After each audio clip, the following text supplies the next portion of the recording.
అందరికీ నమస్కారం అండి. ఈరోజు మన వీడియోలో మీపై ఏడ్చేవారి దిష్టి పోవాలంటే చేయవలసిన వాటిని గురించి తెలుసుకుందాం. ఉదయం లేచిన వెంటనే చిటికెడు పసుపు నీటిలో వేసి వాటితో స్నానం చేయాలి.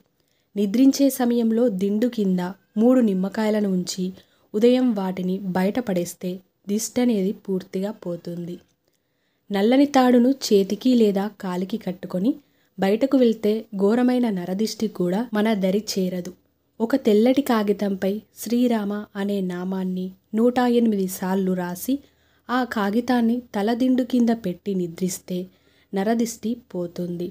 ఉప్పుతో 3 సార్లు పైనుండి కిందకు తిప్పి ఆ ఉప్పును బయటపడేస్తే వ్యక్తికి పట్టిన దిష్టి తొలగిపోతుంది. మన మీద ఉన్న దిష్టిని తీసేసుకోవడానికి ఇన్ని మార్గాలైతే ఉన్నాయి. ఈ వీడియో మీకు నచ్చినట్లయితే తప్పకుండా మీ యొక్క లైక్తో నాకు సపోర్ట్ని తెలియజేసి మరిన్ని మంచి వీడియోస్ కోసం మన ఛానల్ని వెంటనే సబ్స్క్రైబ్ చేసుకొని పక్కనే ఉన్న బెల్ ఐకాన్ని కూడా క్లిక్ చేయండి. ధన్యవాదములు.